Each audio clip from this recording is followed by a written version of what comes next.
Hello, everyone. Welcome to the webinar on FSMA 204. This is a supplier-focused webinar, and we've got a good number of people showing up today. So thanks to everybody who took the time out of your busy schedules to join us. We hope it's definitely worth your time as the industry now is moving very quickly toward traceability and the FSMA 204 deadline, which is now less than a year away. I'm Derek Hannum. I'm the Chief Customer Officer for ReposiTrak, and I'll be walking you through our slideshow today, and we're going to open it up for questions at the end. So just a couple of quick housekeeping points for the webinar today. Everybody who registered will get a copy. So we had over 500 people register. We won't have that many people show up live, we never do, but anybody who registered will get a copy of the recording for the webinar. So you don't have to take pictures, do screenshots, any of that. We'll send you everything. Also, you're going to get some links. We're going to mention some tools that we've created to help you get ready for traceability. And if you need those, you're going to get some links to those, as well as a survey. We always send out a survey afterwards, and that survey will ask you what you thought of the webinar. So give us your honest feedback, because this helps us make future webinars better. And also, it's going to ask you if you'd like to have a conversation with us. And you're going to see a few slides today that invite you to have a conversation with us, and it's just that conversation, just to help you make better decisions about your traceability requirements and how you meet those your customer requirements around traceability. So that invitation's out there. You'll have my personal email and my mobile phone number, and if you want to reach out and connect and have more follow-up questions, I'm happy to take those. And again, just give you the information that you need, hopefully, to make good decisions as your traceability journey continues to unfold. As you have questions today, I hope to leave at least 25 minutes for questions at the end. I actually don't have a hard stop for this one, so I can go a little longer. In the last supplier webinar we did, we had questions, the people that had questions that went longer, so I'll stay on for another 20 minutes if I need to, or even maybe a little bit longer after the 1 hour timeline, if that makes sense. If people have questions, I'll hang in there and answer as many questions as I can. So you can submit your questions using the question prompt, which is in your little control panel for the webinar. You should see it, one for chat and one for questions. Don't use the chat, use the one for questions. My colleague Mason will be fielding all of those, and he'll be prompting me to answer the questions that have been submitted during the course of the webinar.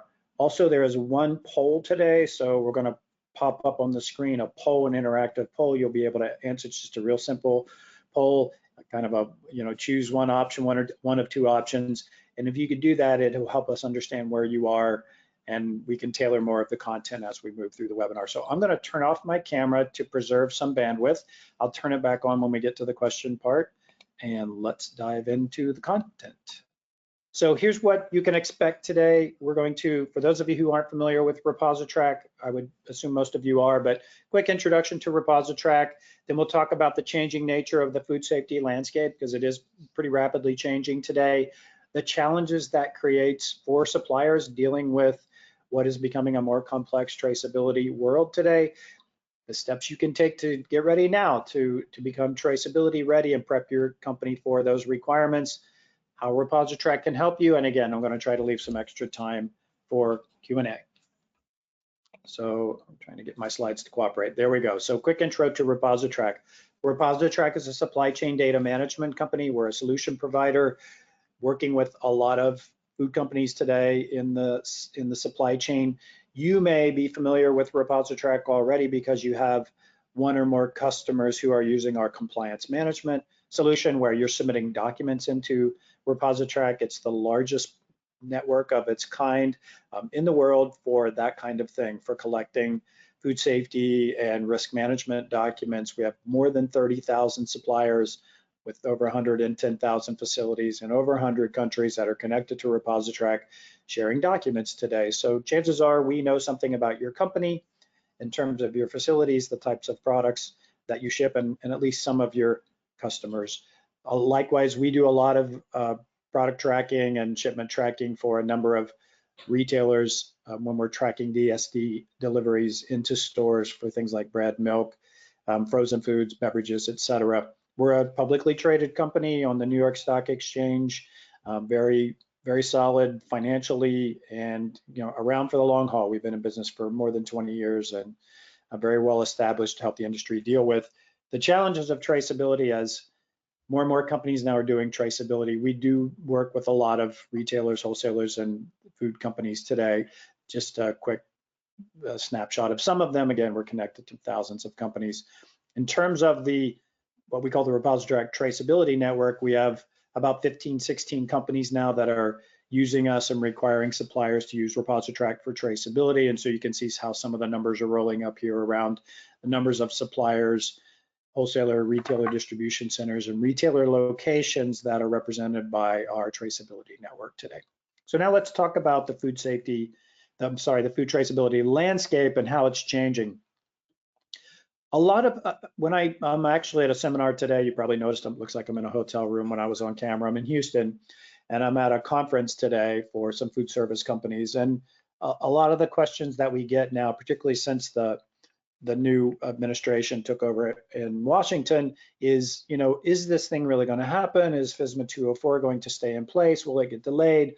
And all of those things. And the way we answer that is, that matters less and less these days, because large companies are instituting traceability programs, and in some cases, they're tracing all food items, not just the FDA's required food items, the so-called food traceability list. They're just moving beyond it. They're moving faster. They're collecting more data than the FDA requires. And so traceability now is becoming more and more of an industry issue and a customer issue, and less of an FDA regulation issue. And so what we've tell suppliers is, get ready for traceability. It's here. It's not going away.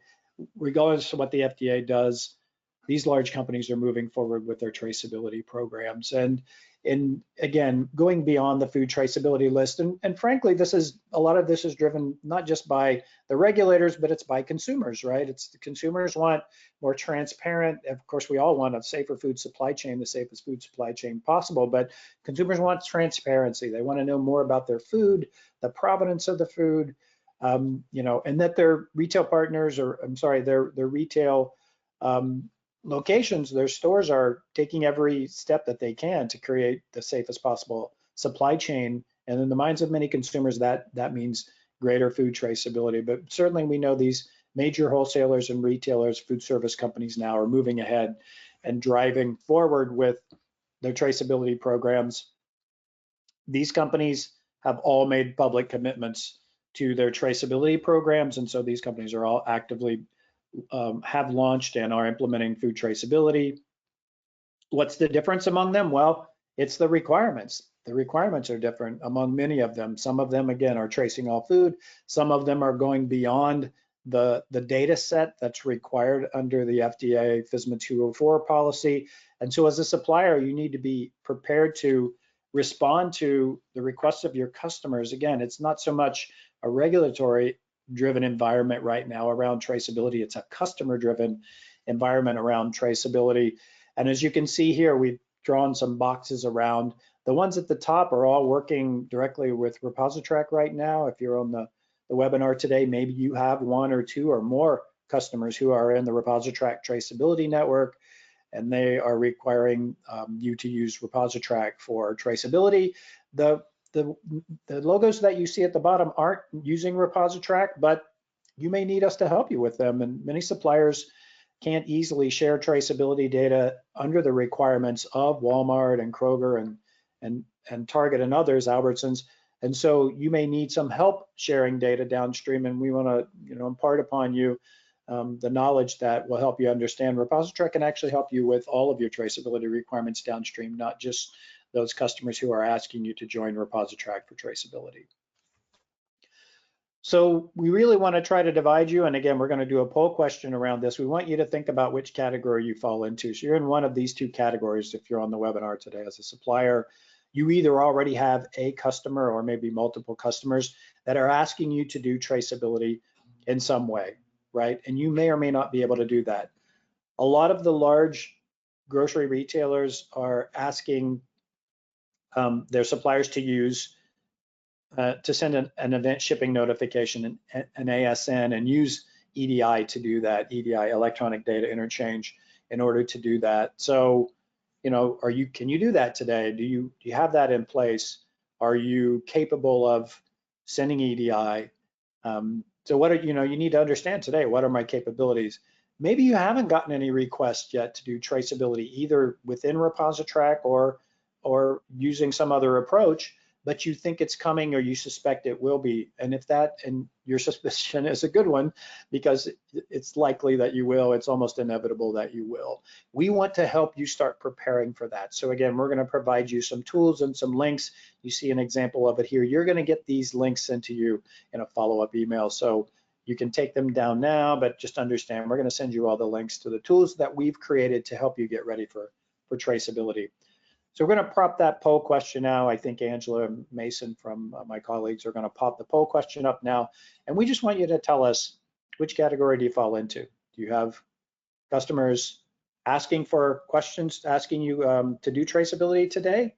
Or do you have no customers asking you to do traceability today? And I think I have to launch the poll. It should be up on the screen now. Is it up? Can everybody see the poll? Okay, I can't see it as long as everybody else can see it. It's okay, awesome. So just choose which category you're in, which group you're in. It'll just help us understand, and we'll share the results of the poll in just a little while when we get a few slides deeper into it. But it's just helpful for us to understand of everybody who's, we've got over 250 people active in the audience right now. So of the more than 250 people who are on the poll today, it's just helpful for us to understand who actually has requests from customers to do traceability and who hasn't heard from a customer yet. Okay. All right, so it's been about a minute, so we'll close the poll now. Thank you to everyone who answered. Thanks everybody. Thank you, Angela. Okay, so now let's switch gears a little bit and talk about the challenges ahead for suppliers. You're going to get traceability requests from your suppliers. If you have products on the food traceability list, you're going to get traceability requests from your customers for sure. If you don't have a product on the food traceability list, you're still going to be in traceability, because we believe the industry will move to tracing all food. Again, all of the large players who are asking for EDI, advanced shipping notifications, are doing it across all food items. And so you may, again, even if you don't have a product that's impacted by the FDA and the food traceability list, you will be pulled in to do traceability. So the question for you is, if you have 50 customers or 100 customers or maybe even more, what happens if they actually all want you to do it slightly differently? Yeah, I need you to send me your advanced shipping notification, but I also need the country of origin to be included in your information, and I need the transporter name, and don't forget the UPC. And so now what you see is this, a lot of variation, frankly, in how different retailers and wholesalers are collecting information, which items they're collecting information, and what that information is. So for you as a supplier, it could start to feel like this.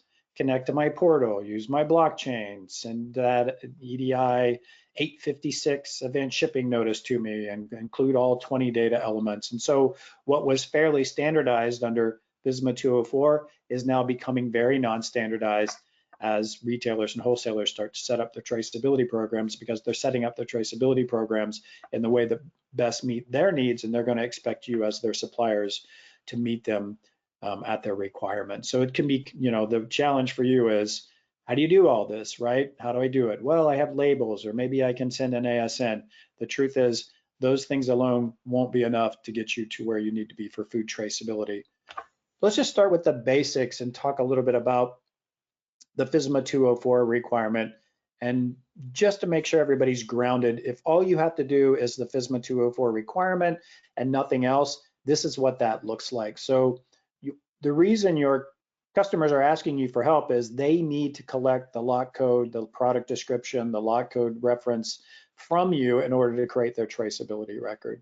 They need this set of key data elements, is what you see on the screen, the FDA's key data element list, for all of their shipping and receiving records. And they need you to do that. They need you to help them do that, because it's difficult for distribution centers that have hundreds of deliveries a day to do anything at the case level, right? They're not breaking down the pallets when they receive them from you. They're putting them in a reserve slot, and then they're picking off of them later when they move them to their pick slot. So they're not breaking down the pallets. They don't have a way to scan the case is in. They need that data from you. So they're asking you to connect with them in some form or fashion, again, through a portal, maybe through the ReposiTrak network, maybe through an ASN sent to them as an EDI transaction. They need that data from you. And then I've also included here the food traceability list. Everybody at this point is probably familiar with the food traceability list, but if you're not, this is the FDA's list of category of high-risk foods, what the FDA considers to be high-risk foods and therefore required to be traced under FSMA 204. So these are the basics, understanding traceability, but again, it's moving beyond that now.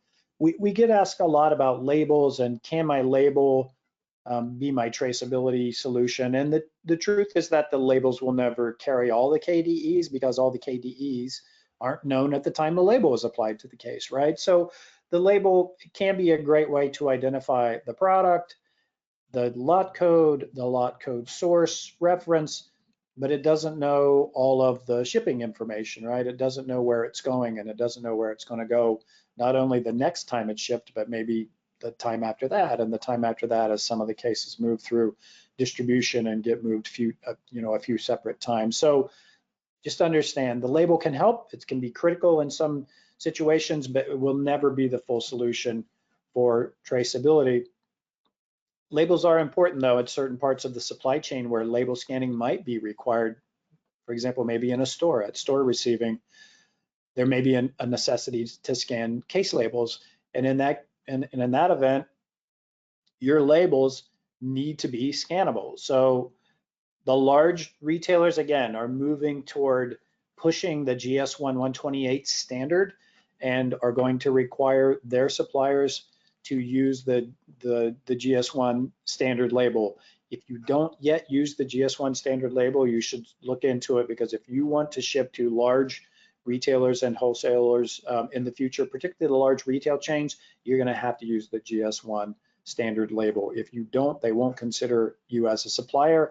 If you're already a supplier and you don't convert to the GS1 label, at some point you will be at risk with the customers who mandate those labels, because they'll start finding you first likely, and then eventually they'll just stop accepting your loads because they're going to want everything on the GS1 label. So when ReposiTrak works with suppliers, as we are today with thousands of suppliers, we ask you for copies of your labels so we can give you some feedback. The ReposiTrak system can work with a non-standardized label as long as it has a machine readable or a human readable lot code. If you send us a sample of your label and it doesn't have a lot code that's either machine readable or human readable, we'll tell you you got to fix that. And if you're going to change your labels, you probably should look into moving to the GS1 standard, because that will become the default standard for the industry at some point. Again, large retailers like Kroger and Walmart are requiring suppliers to convert to the GS1 standard label now. So if you have any questions about that, we can talk about it more. Let's talk about the advanced shipping notices for just a minute in EDI. So you may be a supplier who is EDI capable today, and you may send advanced shipping notices to some of your customers who require it today. What you need to be aware of is those ASNs, the 856, if you're familiar with the 856 template or the format for EDI, that's the advanced shipping notice. And it's designed to be a standard template, right? It's a template, it's a standard, but it's variable, right? And it's interesting that a template or a standard could be variable, but it is. And so you're going to have customers asking you to send you different data sets on that. And the question for you is, can you do that? Can you do that with your existing EDI solution? Can you manage, or do you want to manage all the different types and formats of ASNs that will be required by various customers? It might not be quite as simple as it seems on the surface. Now, at ReposiTrak, we actually have an opinion that the advanced shipping notice isn't the best source of traceability data. And so when we work with customers through the ReposiTrak traceability network, and when we work with their suppliers, we would rather get your data from your bill of lading record or from an invoice type record than from an advanced shipping notice, because we believe that in many cases the advanced shipping notice isn't what you actually shipped. It's what you might intend to ship, but by the time you do ship, it'll be something different, and the bill of lading will be a much more accurate record of what you shipped. And so we prefer to get data via a bill of lading or an invoice record versus an ASN. But again, there are, entities, again, some of the large retailers are requiring the traceability data to come via an ASN, an 856, and some of them are requiring you to do that via EDI. So if you have questions about EDI, and you can contact us directly, and you're going to have lots of opportunities to do that, or we can talk about it at the end of the webinar today. So you can just submit your questions around that. So again, let's talk about, ReposiTrak. If you're in a group that you don't know how to do traceability sharing today, and you've got customer requirements and requests, and you're not sure how to handle them, ReposiTrak can be a one-stop shop for you. So you may have, we have suppliers out there now who have multiple requests from customers to use ReposiTrak, but they also ship to Walmart or Kroger or Albertsons, maybe Target, maybe one of the food service companies, and they have to do an ASN through to those customers. And you might say, I have to manage these things separately. You don't really have to do that. You can use ReposiTrak to do everything for you in one approach. And the additional advantages of using ReposiTrak is when you share data through ReposiTrak to share it with your customers, we're actually creating a shipping record in ReposiTrak for you. So if you're one of those food traceability list companies, if you've got a product on the food traceability list, keep in mind you have a record keeping requirement for your shipments, and your customers have a record keeping requirements for their receipts and shipments. So when you use ReposiTrak to share data with your customers for traceability, we're creating your shipping record at the same time. So we're solving a problem that you may have as well. Also important to point out, the ReposiTrak traceability approach incorporates a flat rate pricing model, and that's different than some of the EDI VANs, the value-added networks that you need to share data via EDI. So ReposiTrak can be a full EDI solution for you, but we don't charge by the record count or by volume. It's a flat rate fee. So the more you ship in ReposiTrak, your per unit or per case fees actually go down. In other approaches, your fees go up the more you ship, and so over time can turn into some real money. But with ReposiTrak, you can actually cap the cost of that for doing traceability. The easiest way to think about it is, I like to think about it as a relay race. From your facilities to your customers' facilities, whether you ship directly to DCs or maybe you are a DSD supplier or some of your products go DSD, you have to share data. It's a data sharing exercise. It's like a handoff. Some of what you know about the product, your product, the lot code source, that is where the lot code was assigned, it's not easy for your customers to determine what that is. Again, it's not easy for them to scan cases or pick up that data physically, and so they need you to share the data with them. And when ReposiTrak sits in the middle, we can link up you and your customers and do it in one uniform way. The easiest way to think about ReposiTrak and how we handle data is, think of it as it's sort of an adapter, right? So if you were to travel to Europe and you took your hairdryer wouldn't plug into a lot of the outlets in Europe, right? They're not standardized. They might be standard by country, but they're not standardized with our outlets here in the US. And so the plug from your hairdryer wouldn't work. You'd need an adapter. And if you traveled from country to country or continent to continent, you might need a different adapter. That's what ReposiTrak does with data. So it doesn't really matter where you are, your hairdryer will work because you'll have an adapter. We're the adapter for the data. So no matter how you can get data to ReposiTrak, we can get it to your customer in the way that they want it. So it looks like this, right, in a simple diagram. You push your data into ReposiTrak, we get it to the customer the way they want it. Now, you don't have to be able to do EDI with ReposiTrak. You can type data into ReposiTrak if you don't have a lot of volume. If you're a large volume supplier, you're not going to want to do that. So we can set up data sharing with your system so that whenever you ship, at the end of every day, your data file can come to ReposiTrak. We'll figure out what needs to go to whom, and we'll get your customer satisfied with the data they need in the format that they need it. So we really simplify things for you on your end. And as again, you've got more and more customers over the next year, as FSMA and traceability generally expands, which we expect it to do really rapidly in 2025, you're not going to want to deal with all these one-offs and special requests from your customers. You're going to want to look for ways to do it with a flat fee that's very simple. Okay, So I think we're going to talk about now the results of the poll, right? Angela or Mason, you can give me the results of the poll. How did it break down? I'm curious how it broke down. Yes, so thank you to everyone who answered the poll question. And again, the poll question was, have any of your customers already asked for traceability? 86% of respondents answered yes, and 14% answered no. Wow, thanks, Angela. So that's even more than I thought. So I was expecting maybe 3/4. So yeah, it's happening now, right? You've got your customers are asking for traceability. So you can see what's starting to happen is traceability will be moving, and it's going to happen really rapidly this year. So again, if you're well prepared for it and you're well positioned, terrific. If you're not and you need some help or you're maybe not sure quite how to handle it, reach out to us. Let us explain to you how we can help. Again, it won't be a pushy sales call, I promise you. It'll just be helping you to gather the right information to make a good decision. I encourage suppliers to think of this as an opportunity to actually grow your business, right? If you aren't traceability friendly, you most certainly will be limiting your business going forward in the future because there will be companies that will not do business with you. So you'll close doors to new business. You'll close off the opportunity potentially for growth, and you might even endanger some of the relationships with customers that you already have.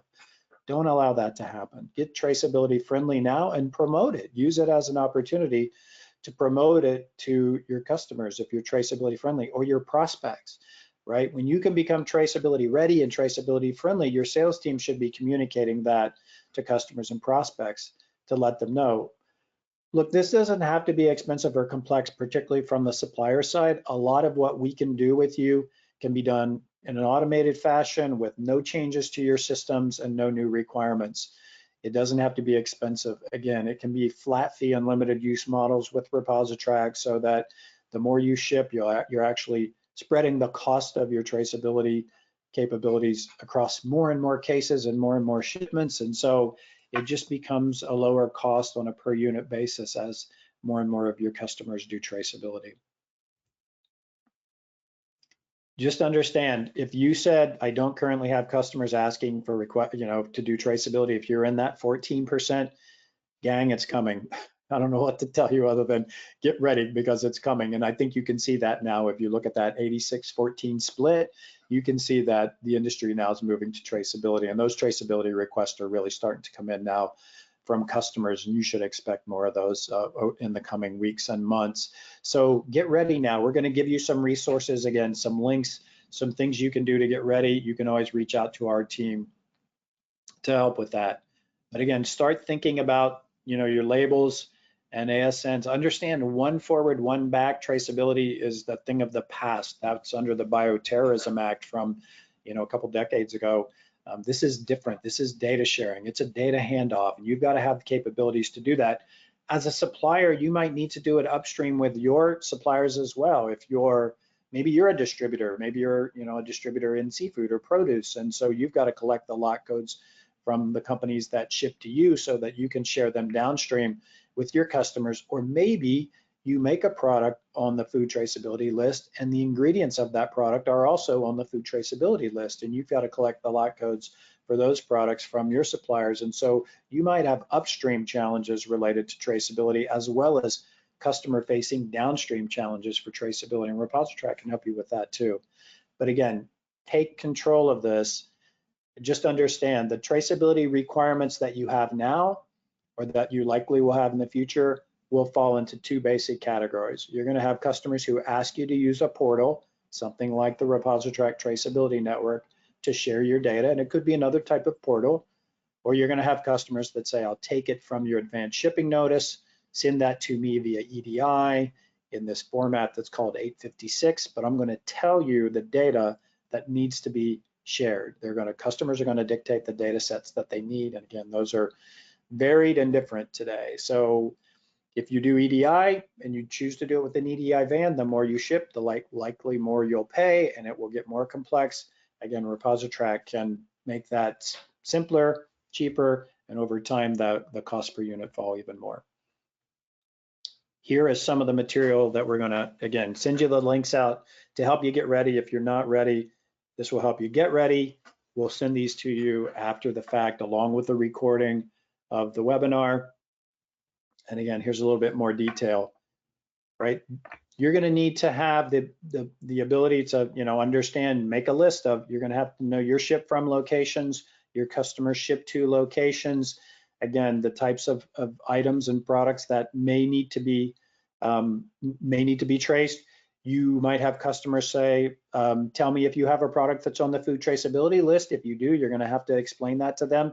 Right now, there still are a lot of companies that are doing that research. Do you have a product on the food traceability list? You've probably seen some surveys that have come from customers that say, help me understand, do you have a product that's on the food traceability list? But these links will help you access some resources to get ready, and then you can always reach out to our team for help. We've got teams. If you're in the traceability network already, you can chat with our teams during business hours. You can ask for a call, you can set up an email, and we'll email you back. There's lots of ways to get in contact with the ReposiTrak team. Again, here's some of that data that you'll need to create, and we've got a whole checklist for you in these resources to help you get your data ready, so when it comes time to do that traceability connection with your customers, you're ready to go. Okay, so doesn't matter what you sell, you're going to be doing traceability with your customers. Again, 86%, right, already have requests on this call, and we've got 270 people already on this call. You're going to need a platform to do this, and you're going to want to do it in a way that's easy for your customers, that meets their needs, but also easy for you, right? Because it'll be really complicated. Again, some of those pricing systems out there are volumetric. Look for something that has a flat rate price and lock it in. Like with ReposiTrak, you can lock in your flat rate price. And again, position yourself as traceability ready. You position your business as traceability ready and use it as an opportunity to grow your business, find new customers, or expand the business you have with existing customers. Again, we want to help you. It doesn't matter whether you end up using ReposiTrak or not. If we can help you get to the point where you can make some good decisions, if you've got some very specific questions. We did this webinar last month, and I ended up having conversations with probably 20 different suppliers who reached out to me to say, hey, I've got a couple of questions. Let's set up a time to talk. This is my email address. That's my mobile phone number. I put it out there for people to call. So if there's anything I can do, sometimes you call my mobile phone number, I won't pick up right away because I'll probably be tied up, but I'll call you back. Or just send me an email and ask for time to talk. We'll set up some time to talk. Okay, I think I've left plenty of time for questions, and we can dive into it. Again, if you haven't yet submitted a question, there's a question pane in the control panel for the webinar. You can submit questions that way. Mason, any questions so far? Do we have questions queued up? Yeah, to start off, the first couple are about pricing. So just how much is the cost associated with ReposiTrak, and do we have to pay a fee, a set fee to set up each customer that uses ReposiTrak, or is it a one-time fee that covers every customer that is using it? Yeah, so I'll walk through the fee structure, and again, I'm happy to have this conversation with anybody. I'm going to turn the camera back on to punish you all by making you look at my face, but I think it's a little better when I'm doing the Q&A. So here's the fee structure for suppliers. It's if you come into the ReposiTrak traceability network at the request of one or more of your customers, that's a flat rate, unlimited use model for every customer, for shipments to all of your customers. So think of it as in network and out of network, kind of like your healthcare plan, right? When you go to your in-network doctor, fees are different than if you go to an out-of-network provider. And so in the network, if you come into the ReposiTrak traceability network, again, at the request of one or more customers, the fees it's $499 one-time setup fee, and then it's $179 per month. Unlimited use for all of your customers that are in the ReposiTrak traceability network. We've got 16 different companies today in the network. We expect it to grow pretty rapidly in the coming months. If you're already in the network and you're connected and you're sharing data with a customer and you get more customers that use ReposiTrak, that's a good thing, because that 179 will spread across more customer shipments. So that 499 and 179 is per ship from location, per your shipping locations. About 70% of the companies that we're connected to now on the supplier side only ship from one location. You don't have multiple facilities, you don't have multiple distribution centers, but there are companies that do, and the fee structure is per location that you ship from. So the first customer that invites you to use ReposiTrak, you may ship to them from just one location. You only need to set up that location. That's the $499 and $179.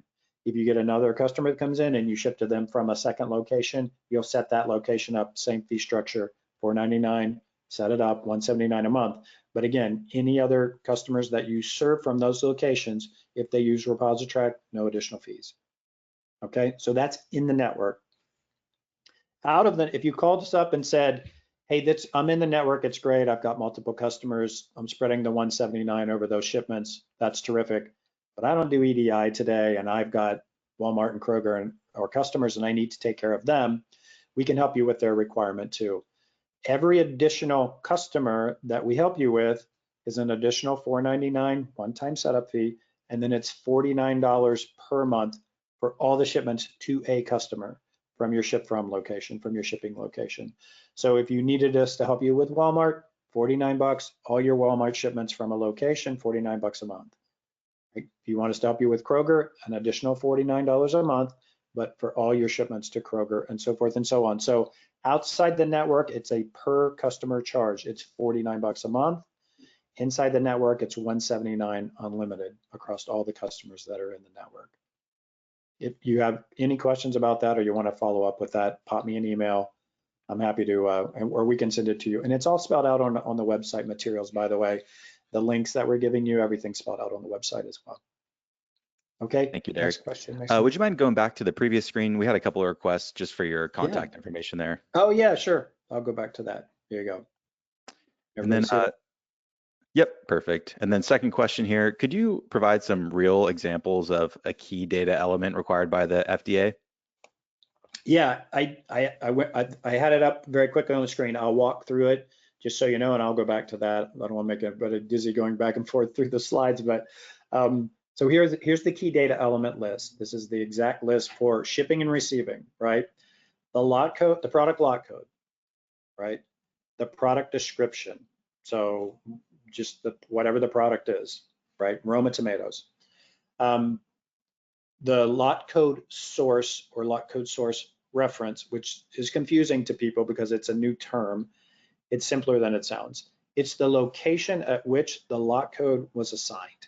So by law, a lot code needs to be assigned at certain times or critical track, what the FDA calls critical tracking events.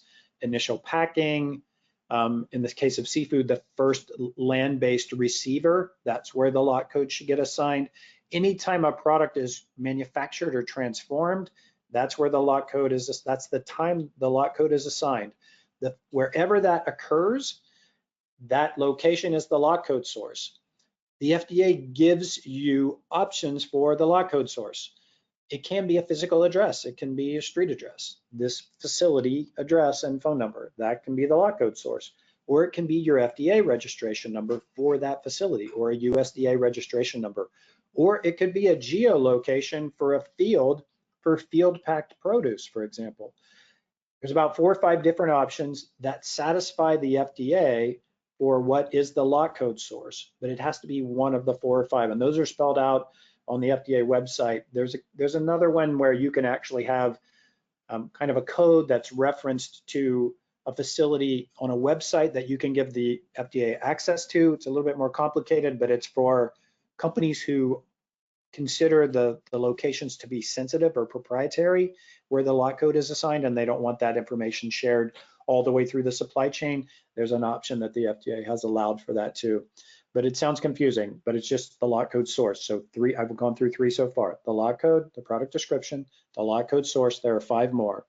The ship from location, the ship to location, right? Or the receiving location if you're the receiver.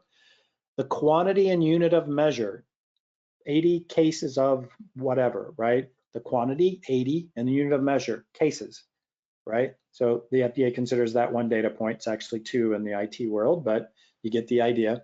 There has to be a reference to a document that can be traced, like a bill of lading or a PO or something that the FDA can say there should be some paperwork, electronic paperwork associated with. So there has to be something like, it has to say bill of lading and a number, right? Or something like that.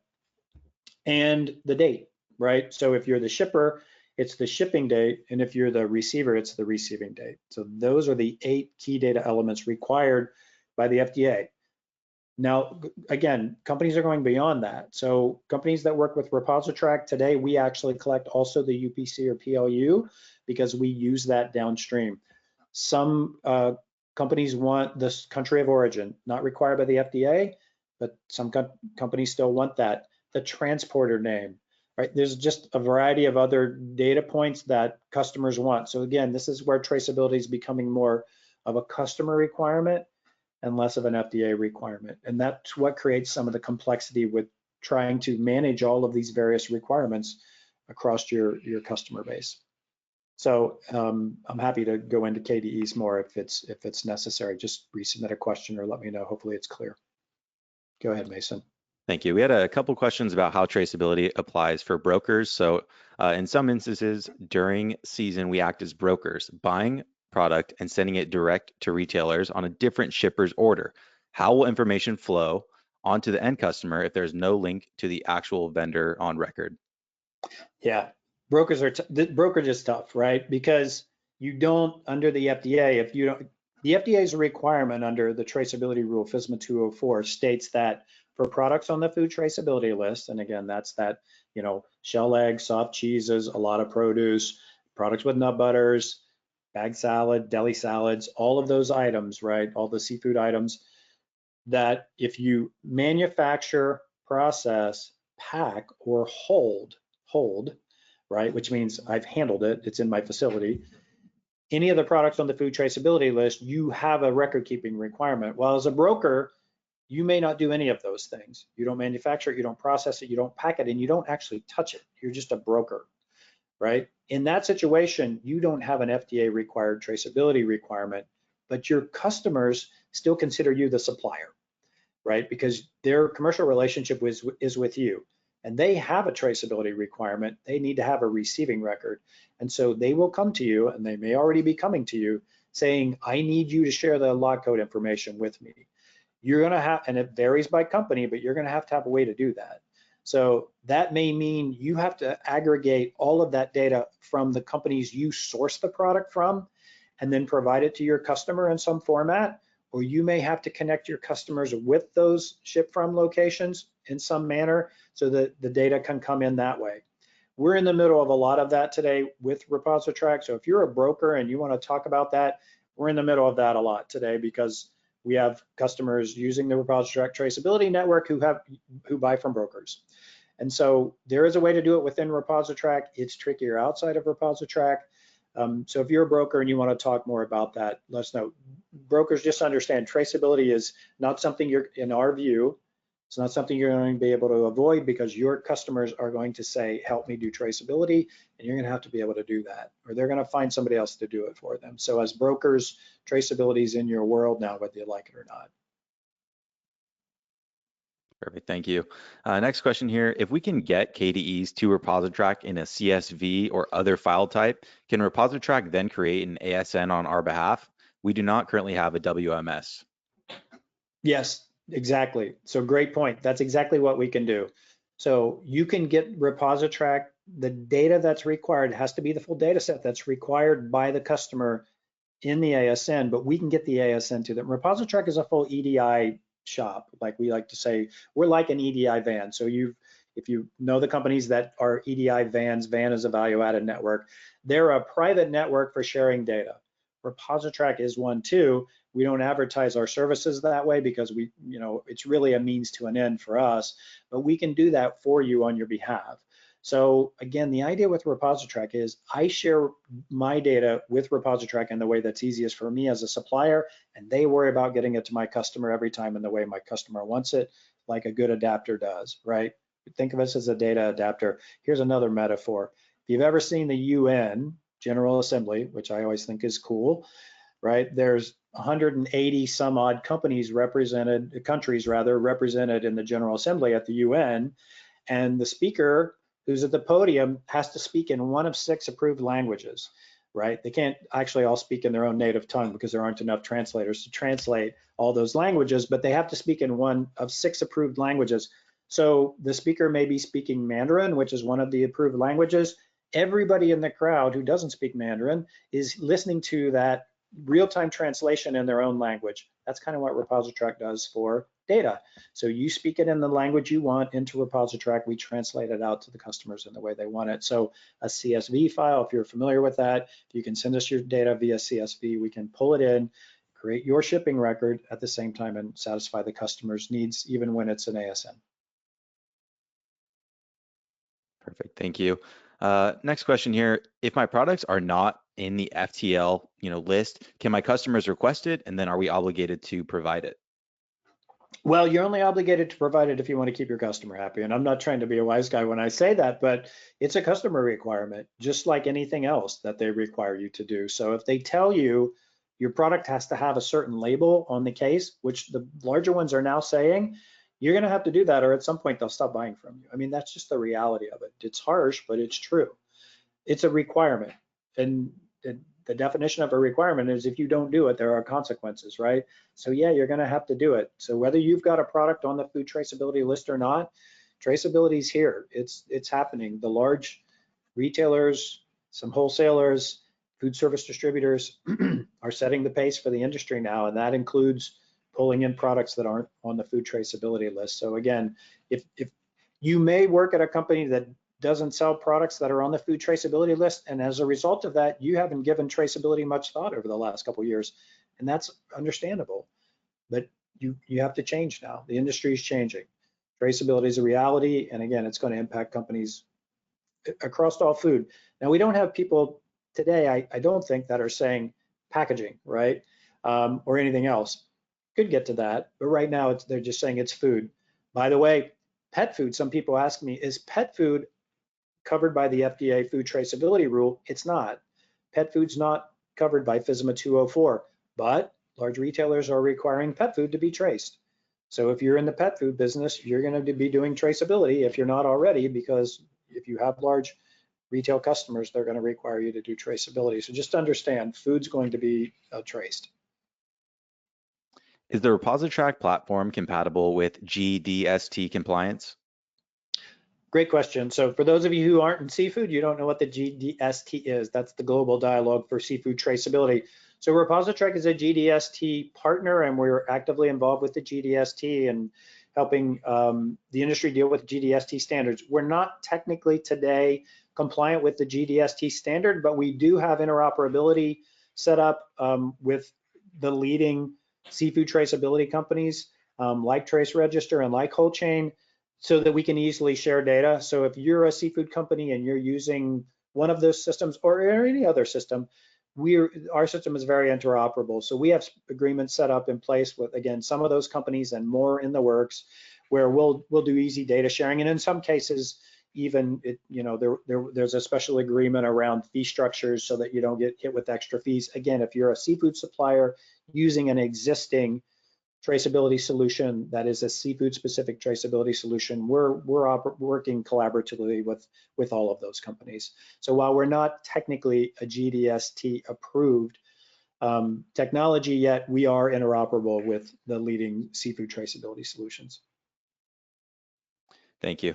Next question: if you are a distribution center and you are not a manufacturer, do you need your vendors to comply with these requirements, or can you add the information to the items when they are received into your warehouse?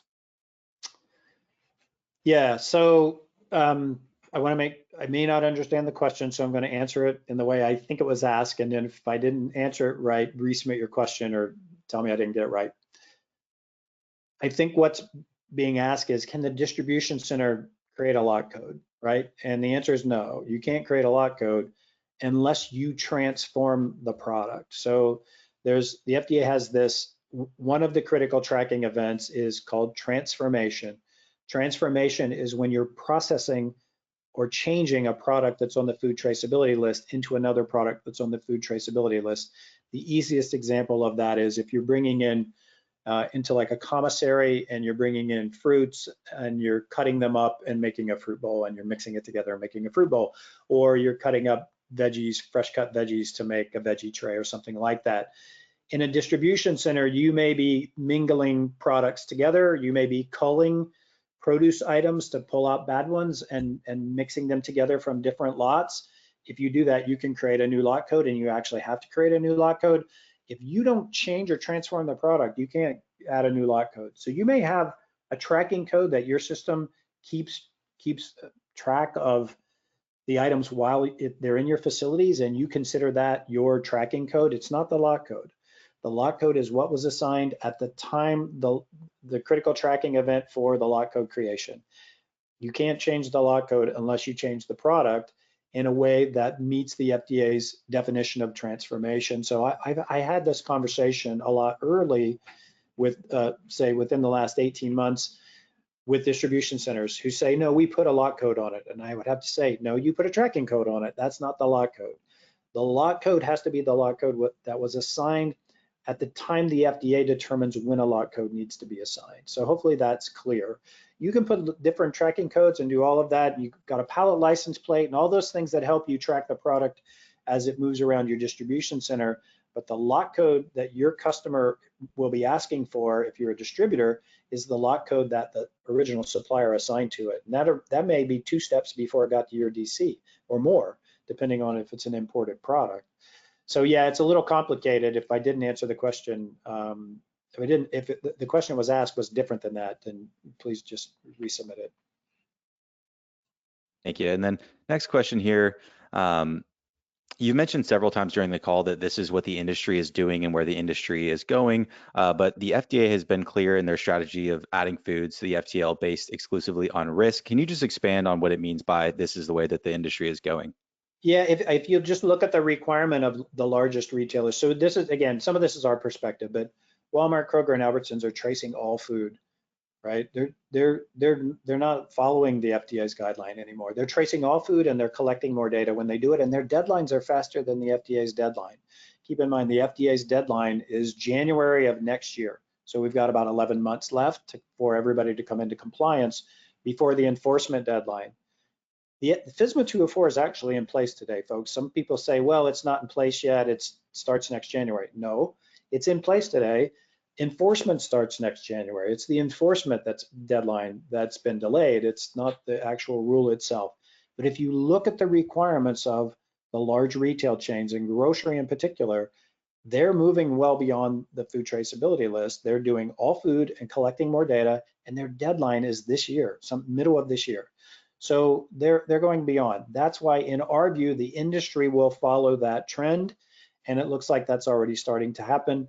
We have customers that are moving beyond the food traceability list, not necessarily tracing everything, but moving beyond, say, just doing all produce or all seafood. Just it's easier. When you run a distribution center, or even at the store level, what you may realize is, or what you would realize if you ran a distribution center, is it's harder to do a subset of something than it is to just do everything. If you're going to change your process, it's easier to change your process for everything than to change the process for a subset or an exceptional group of the products. It's just too hard to operationally deal with. And so again, it's our view that the industry will move toward full food traceability. You're right, the FDA under FSMA has laid out how they will expand the food traceability list, and it's very specific, and it's driven by the risk ranking model. And if there are items that the FDA, say meet the threshold now that the FDA considers them high risk, they'll add them to the food traceability list, and they'll give the industry 2 years before they enforce around that. But that's just not what's happening today, folks. What's happening today is you're going to see retailers and wholesalers now moving beyond the food traceability list because they're going to want to keep pace with the larger companies that are doing it. And it's a trend that's just starting to happen. So if you haven't recognized it, I understand it may not look like a trend to you. It is early, but again, these large companies tend to set the pace for the industry, and from a competitive standpoint, other companies tend to follow. Next question here. If we ship from multiple locations but invoice from just one location, what would that look like in terms of setup? If you're talking about the ReposiTrak fee structures, we would still treat it as 2 separate facility setups, because we may have to manage some things that are unique to those facilities, and there could be a record follow-up that we have to do with individuals at particular facilities. So it will always look like a per facility relationship that you have with ReposiTrak, regardless of how the invoicing is done. And then where can we get more information about what satisfies the lot code source?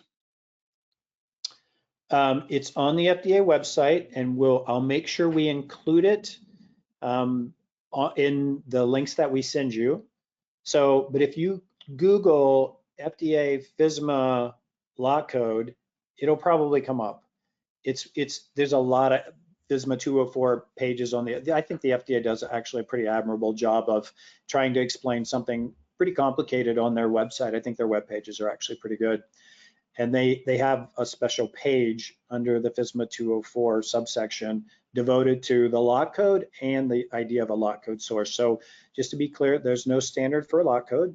The FDA explains some options for doing lot codes, but they don't dictate what the lot code format is. So it's not a standard, but the lot code source has to meet one of, I think, 5 or 6 different requirements, and the FDA lays those out. We'll send the link out. I don't know it off the top of my head.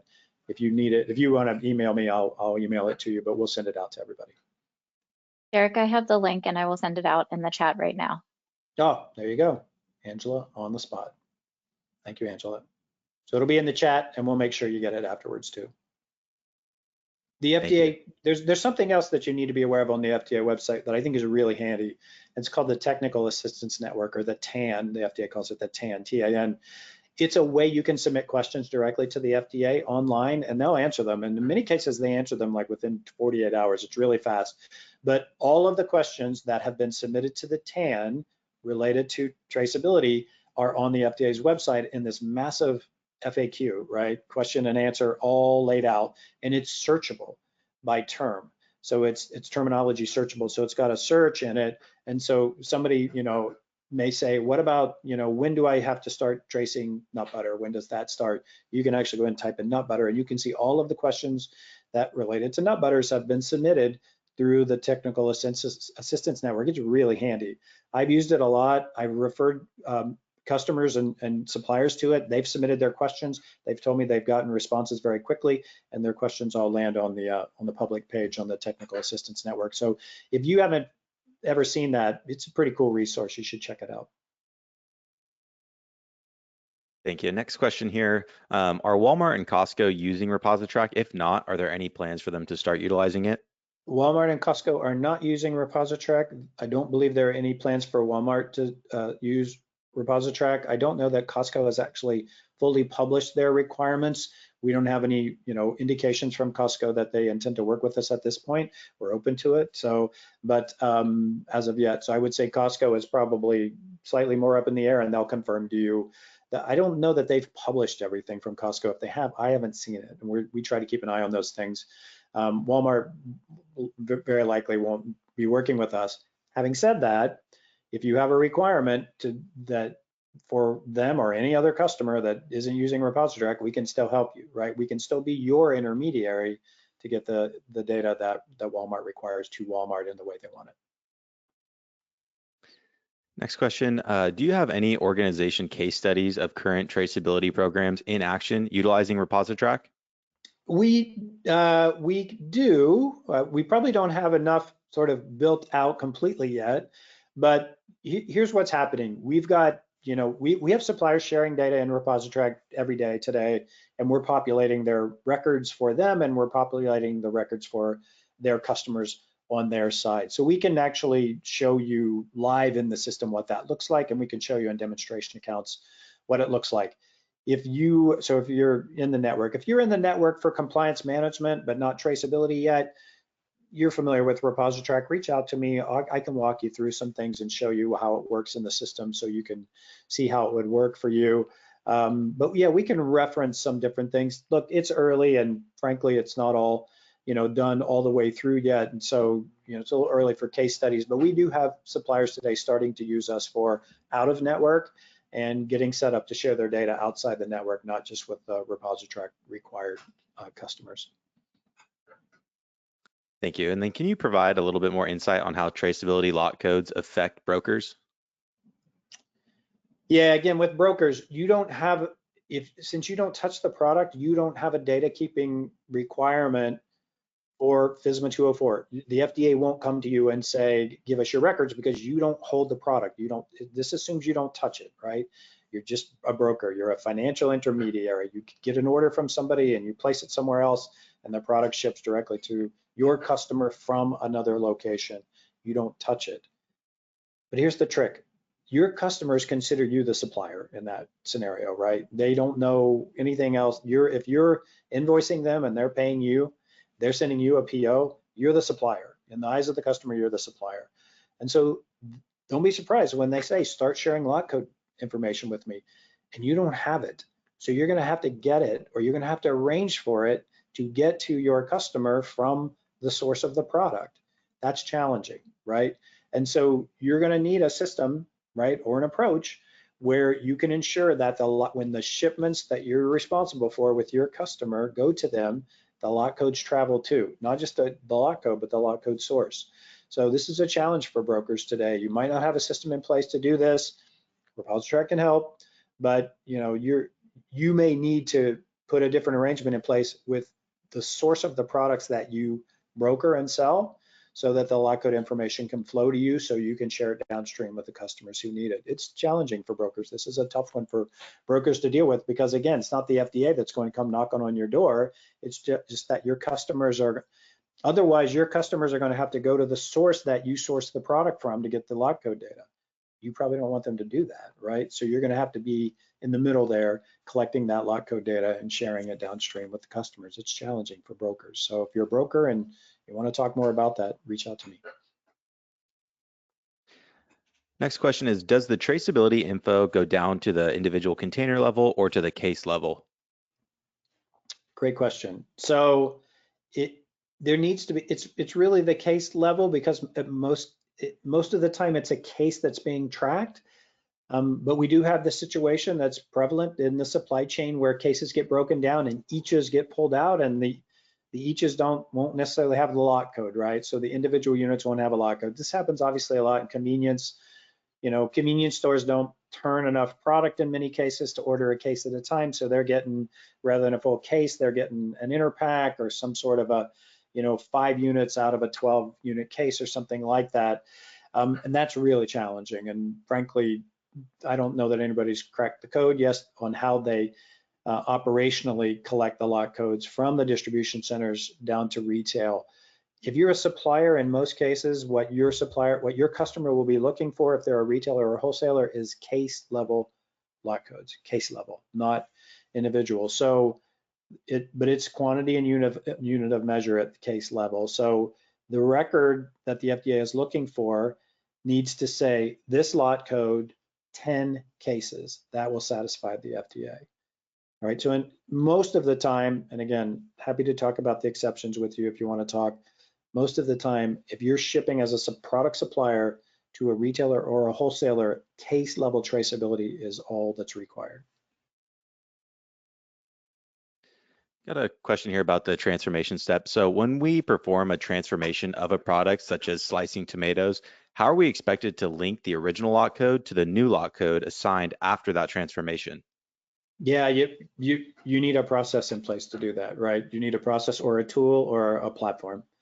ReposiTrak isn't one of those tools, but ReposiTrak recently announced a partnership with Upshop, and Upshop is a tool that can help you with the transformation step. So if you want to learn more about that, you can connect me and I'll connect you with our friends at Upshop, or you can just go to upshop.com, UPSHOP, Upshop, right? Upshop.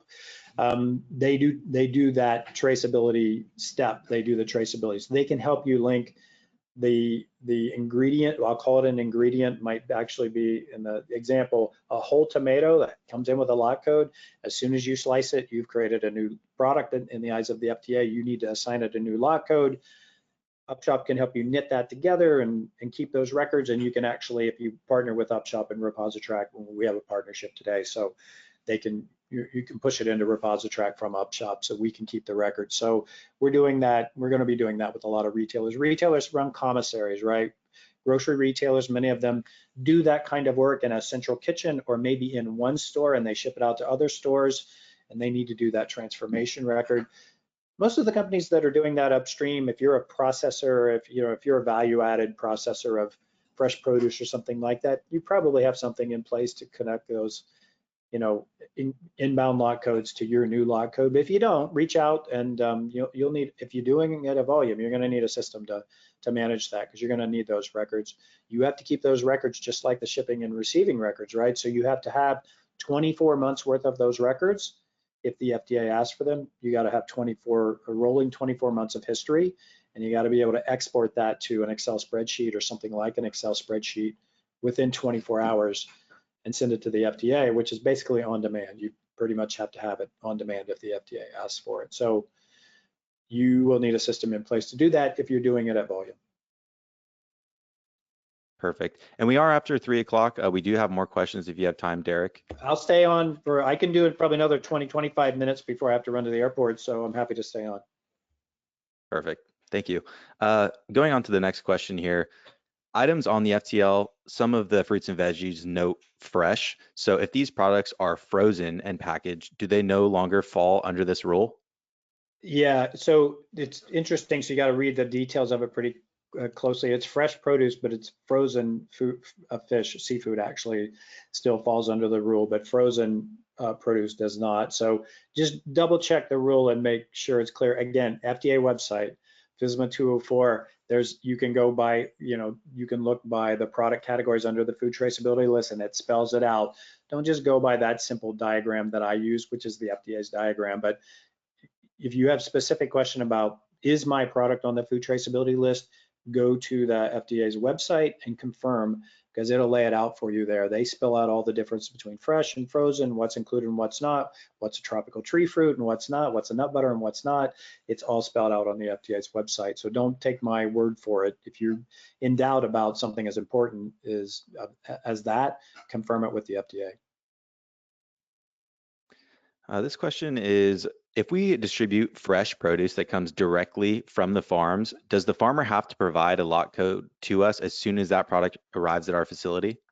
They have to provide a lot code. They should assign the lot code. So if you look at the FDA's website around, so the FDA has this thing called critical tracking events, right? And I don't have them spell all this critical tracking events in this slide deck. Sometimes I do, they're not in this one. The critical tracking events determine the record keeping, and they determine when a lot code is assigned. So initial packing is a critical tracking event for a produce company, a farm. So if they're packing it, they assign the lot code, right? If they ship it to somebody else and it's packed by somebody else, they assign the lot code. But it's where the packing occurs in most cases. If it's field packed versus shed packed, that's where the lot code is assigned. If it's packed in the field, that's the point of where the lot code should be assigned, is there. And it's like that with seafood, right? The fishing vessel doesn't have to assign the lot code, but as soon as it hits the first land-based facility, that's where the lot code is assigned.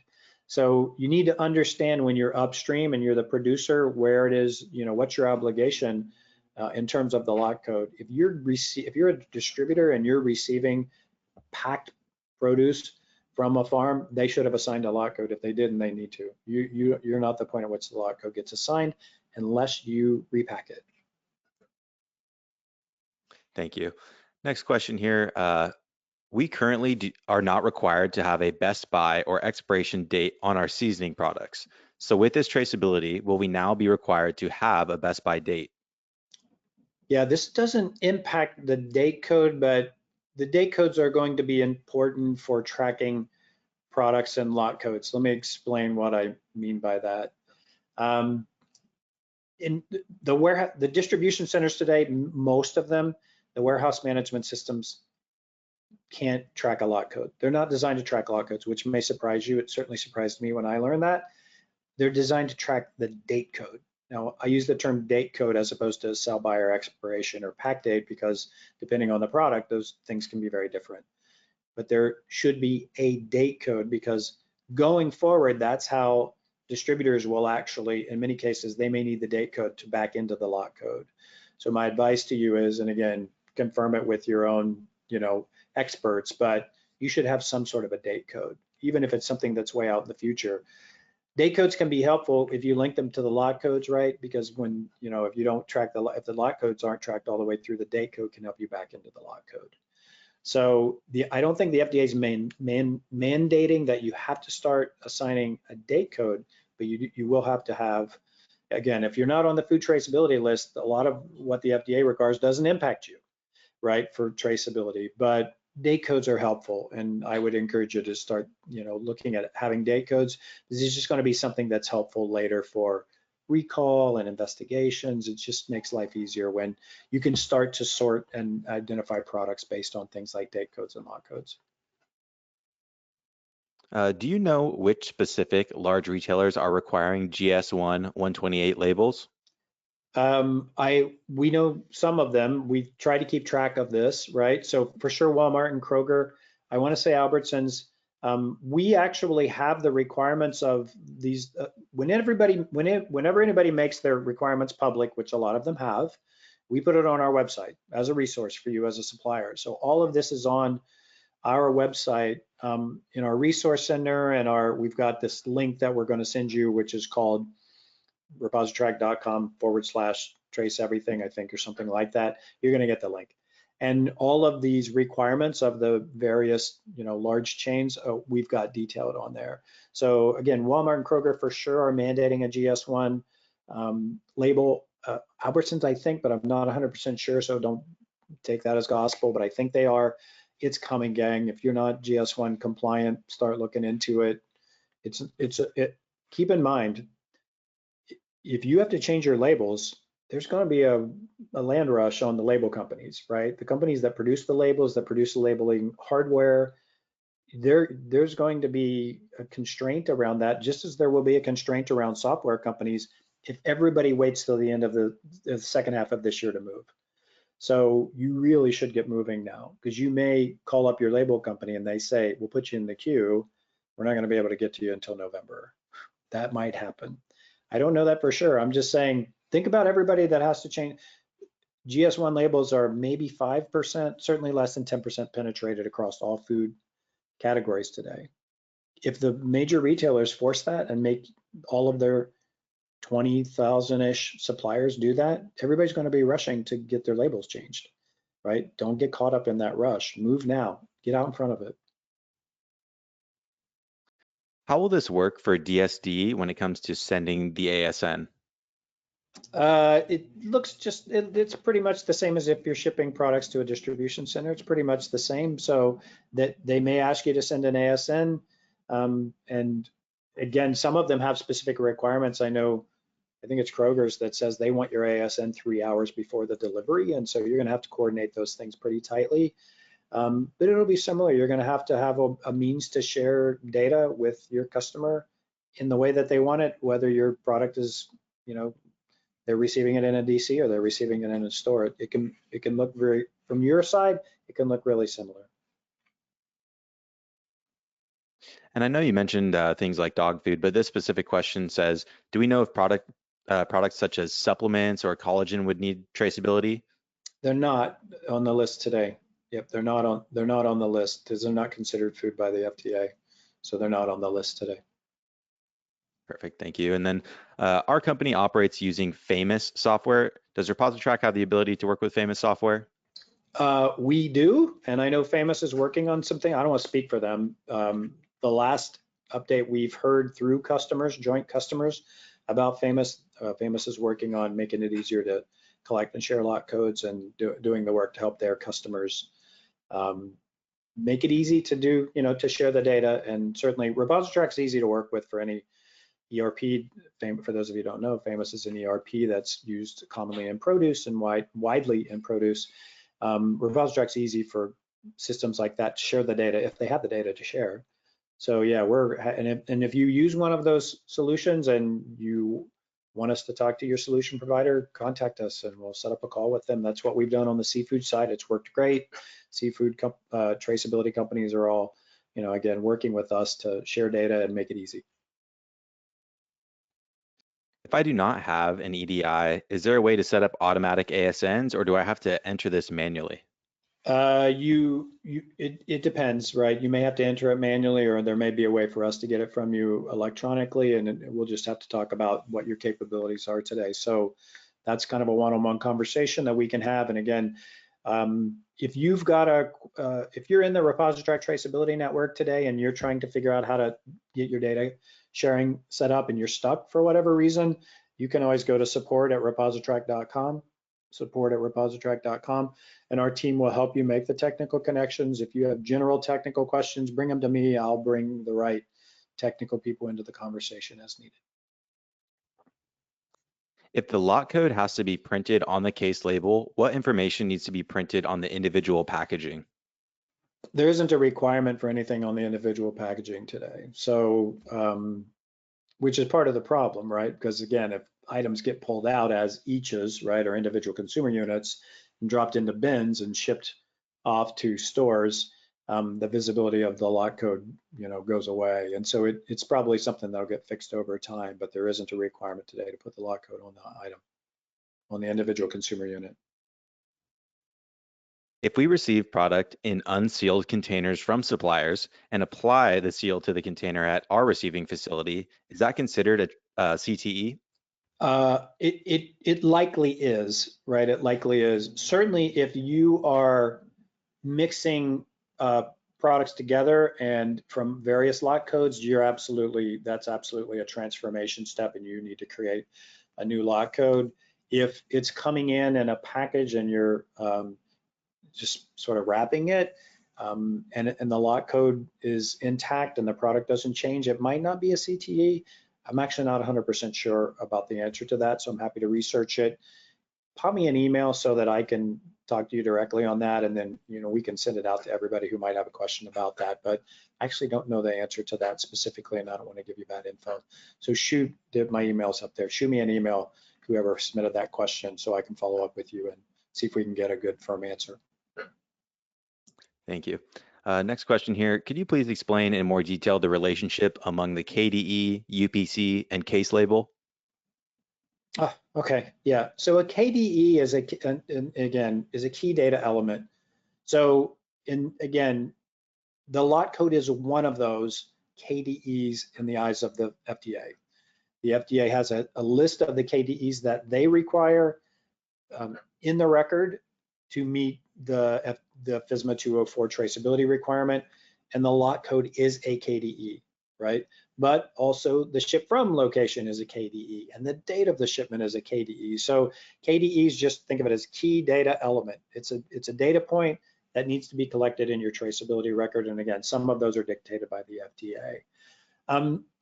The case label isn't, it won't ever have all the KDEs, right? Think about when the case label is assigned. If you're a supplier and you're making a product or harvesting or whatever, at the time that you put the case label on, you apply the label to the case, what do you know about that product in that case? What do you know about it? You should know the lot code. You certainly know what the product is, and you know where the lot code, the lot code source, right? Because that's the location at which the lot code was assigned, your facility, right? So you know those three things. Do you know where the case is going at that point? Do you know who you'll ship it to? Probably not. If you don't know who you'll ship it to, you probably don't know when you're going to ship it, right? So you don't know the shipment quantity, so you can't know that. So you can see how, really what the KDE list consists of is 3 things that have to do with the product, which can be on the case label, and 5 or more things that have to do with the shipment of the product that will change every time the product ships. So let's say you assign the lot code and you label it and you ship it to me, right? Now I've got it. I'm going to ship it to my customer. I'm actually going to break down all the pallets you sent me, and I'm going to send a few here and a few there and a few there. Obviously, you didn't know that when the case label was assigned. Those KDEs are occurring much later because they have to do with the shipment. So the easiest way to think about the KDE list is some of it's related. I am going to go back on the slides on this one, Mason, because I think it's worthwhile. I want to show the slide about the label. Sorry, gang, you're going to have to go back in time with me. Okay, I think this one is helpful. What's on the label is what's known at the time the label is applied, and it usually doesn't have anything to do, you don't know where it's going, right? You don't typically know that. And if you're shipping to a customer who's then shipping it to a customer, you definitely don't know anything about that move. So that's why when you think about what's on the label, the KDEs that can be on the label, lot code, product description, lot code source, those are the things that are always known when the label is assigned, right? Everything else has to be collected in some other way. So hopefully that clears it up between what can be on the label, what's a lot code, what's a KDE. Hopefully that clears it up. Perfect, thank you. Next question here. FSMA 204 requires PTI compliance for produce, but you're stating that it does not dictate label standard. Is that correct? That's correct. So the FDA is not dictating a label standard. Customers are dictating a label standard, not the FDA, right? So the FDA doesn't have a standard for label. The FDA isn't saying you have to be GS1 compliant to do FSMA traceability, right? So there isn't a label standard that's being forced by the FDA. The label standard is being enforced by retailers, right? Retailers want a standard label, and they're pushing for the standard label. So all that work that produce companies have done, by the way, the PTI, for those of you who don't know, is the Produce Traceability Initiative. It's a multi-year, I think more than 10 years now, that the produce industry has been working to try to promote the adoption of the GS1 compliant, GS1 128, the G10 in produce. And they've made progress. They've made a lot of progress, but it's been, it's hard. It's hard to standardize. Standardizing the industry is hard. How long did it take the barcode, the UPC, and all of that to get adopted? Decades. So it's a hard thing to do, but it should move faster now because large retailers are starting to mandate it. But it's not the FDA that's mandating the labeling standard. It's your customers, many of your customers. Perfect, thank you. Next question here is, if they were to get a pack of 12 and then break that pack of 12 into individual units, would those 12 individual units also need to be traced independently? Yeah, technically, yes, right? So you need to have a record of the quantity and unit of measure. So when you break it down from a case to individual consumer units, if you're the shipper of that product, and again, this happens a lot in distribution centers, right? Distribution centers get things in cases. They probably have some sort of happens sometimes on a mezzanine or somewhere else where they're splitting the cases open and they're dropping things in bins because they have customers that never order a case of certain things at a time because they don't sell through it that fast. So they don't need a case of something when they order 1, 2, 5. And in that situation, the shipper, right, in this case, it might be a distribution center, needs to know, I shipped 5 of that lot code to that store, 5 individual units, not 5 cases. And the the receiver needs to know, I received 5 eaches, right, units, consumer units of that lot code. So the splitting of the case doesn't stop the traceability requirement. It just changes the unit of measure. That's why the unit of measure is an important part of this, because you can't just say it's 5 of something. You have to say it's 5 cases, or it's 5 units, right? Or it's 5 eaches or pieces. So the unit of measure is very important in this because it tells the FDA how much of something landed somewhere, right? Or came from somewhere. So yeah, the requirements and so, but, and it's very challenging. I'll just be honest with you, gang. That's one of the hardest parts of this from an operational perspective for companies that do case break, split the case and ship the individual units or the interpacks, is keeping track of that. It's going to be one of the hardest things for the industry to deal with. If I work for a broker, that means all of my suppliers should be registered in the ReposiTrak traceability network if I can choose that. Is that correct? Well, that would be up for you to mandate to them. You're going to have to tell them, I need you in the ReposiTrak traceability network in order for me to do traceability. So that's an option for you, right? Is that you would mandate that. That's how the ReposiTrak traceability network works, folks. For one part of it is, as a company who has multiple suppliers that you need to do traceability with, you make the decision to use ReposiTrak and you tell your suppliers, I need you to use ReposiTrak because I can't do traceability without it. I need a way to get the data from you so that it doesn't cripple you and it doesn't cripple me. And that's what the ReposiTrak traceability network does, but you make that decision.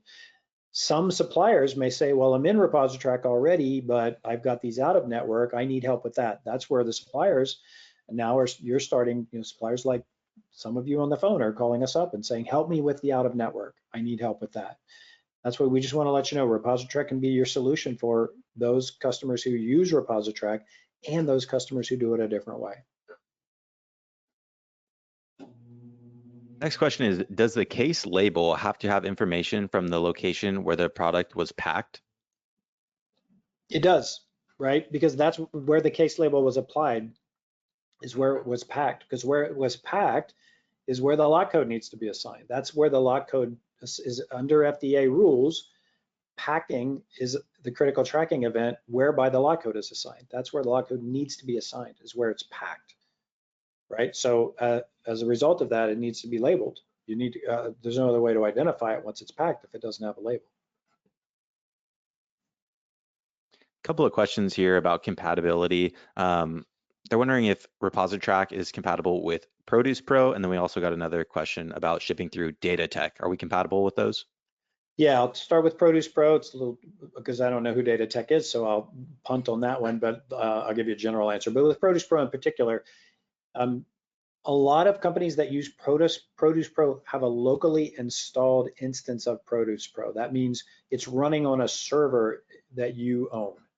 It's not in the cloud. ReposiTrak's in the cloud. So if you use ReposiTrak for anything, you don't have to, you're not buying software, you're subscribing to it, and it's maintained it's in the cloud. It's a cloud solution, or what some people call SaaS, software as a service. A lot of Produce Pro instances are actually on a server. They're called local, right? Locally installed. And in that situation, we can work directly with you to get the data from your Produce Pro instance without Produce Pro getting involved, because we can work with you probably have a person on staff that knows Produce Pro, and we can help you write a query to get the data out of Produce Pro. I think Produce Pro a little bit, is still working through some of the challenges related to all the traceability complexity in produce. And again, Produce Pro is obviously a system used by a lot of produce companies. ReposiTrak is open and willing to talk to any and all software companies that are in the supply chain doing anything at any time. If it requires interoperability between our system and theirs, and so whether it's DataTech or Oracle or Manhattan as your warehouse management system, whatever it is, traceability requires an ecosystem of solution providers for the industry to get to success. One company can't do it all, right? One company shouldn't do it all, right? We don't want you to have to change the systems you have in place today. Let us interface with the systems you have to solve the problems that those systems can't solve. Keep them in place. We're not trying to replace your ERP because we're not an ERP. We're not trying to replace your warehouse management system because we're not a warehouse management system. We want to help you fill in the gaps so that you can do traceability to meet your customers' requirements, to meet your own requirements, whether it be for the FDA or maybe just quality control. You want to have better quality control, and traceability helps to deliver that. ReposiTrak can fill in the gaps. You use us where you need us. You don't use aspects of what we do where you don't need us. So I don't know DataTech. It doesn't ring a bell with me. If they can export data, we can import it. We can ingest it from a system. I'm checking time, gang. So let's do one or two more, and then we'll have to wrap it up. There's 112 people on the line. Thank you for your patience. I hope it's worth your time. Next question here. Many of our customers use a van, SPS Commerce, for example, and they require ASNs. Are the ReposiTrak customers typically those that don't use a van? Correct. Yeah, because our customers using the ReposiTrak traceability network, the retailers and wholesalers, aren't using, in most cases, they're not pulling traceability data from the advanced shipping notice. We're getting traceability data from the suppliers directly through ReposiTrak, because it's a better source of the traceability data is the bill of lading and not the ASN. So they may be doing ASNs, but they're not using it to create the traceability record. So it's a mixed bag today. Some of them are doing ASNs, EDI, and there's a van in the middle. Some of them aren't most companies aren't doing ASNs really across the board anywhere, right? ASNs aren't very penetrated today, right? And that's one of the reasons these large retailers are moving to do more ASNs. They're using the traceability rule as a stimulus, right? A type of catalyst to push their supply chains to, a full adoption of ASN. So it's kind of a mixed bag. It depends on the customer. Most of our customers today are coming to us because they want the data to come through ReposiTrak in a standard, in a standard way for them. And they know that the customers can't share the data in a standard way, but ReposiTrak can make it easy for the supplier. Next question here is, would a bill of lading be a proper document to upload for a shipping KDE? Right now I'm uploading the spreadsheet ReposiTrak supplied. And does the bill of lading have to supply all the same information as the spreadsheet? With ReposiTrak, we just want you to send us the data in a consistent format every time. So if it looks like a bill of lading file, as long as it's consistently formatted and we get the data that way and it's got all the KDEs that are required, that's fine. Just you can't bounce back and forth, right? Because what happens is when you send ReposiTrak a file or when you upload a file, The ReposiTrak system is going to look for the data to be in the same place all the time. A lot of people don't realize this. ReposiTrak's actually validating the file that you send.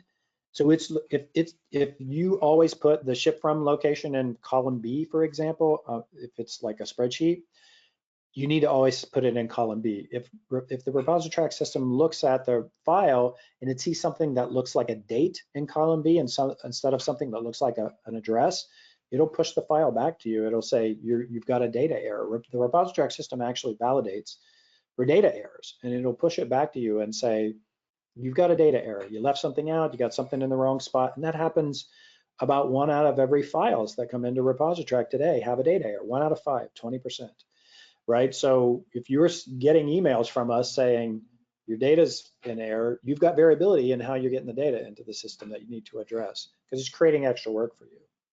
So we don't want to create any extra work for you. So we don't care if it's a bulletating file. We don't care if it's a templated format that we can provide to you, because we can't give you a template as long as it's consistent. It has to be consistent every time, because our system won't recognize what's where and be able to figure it out. Think of it as, we call it mapping, right? We teach the ReposiTrak system where to look for what data on your file exclusive to you, the way you send it. So as long as you send it the same way every time, it doesn't matter to us how it's formatted. There is a best way to do it. There's a best practice, and we prefer you to use that, but at the end of the day, it doesn't really matter. Just don't, if you switch it up a lot, it'll be a big problem. All right, Derek, and we're now past 3:30 Eastern, so if you wanted to finish Yeah, here. let's wrap it up. Let's wrap it up. Thank you, everybody. We got 102 people still on the line, patient individuals. I hope it was worth your time. Look for some things coming out from us. We'll do another supplier webinar probably next month. So if you want to hang out for another webinar, you can. Just reach out to us if we can help you. Again, no hard sales pitch, no pushy salespeople at ReposiTrak. Just people want to help you get to where you need to be. So thanks again for all of the time and attention today. Good luck with traceability. Let us know if we can help. Take care, everybody. Thanks, Mason. Thanks, Angela.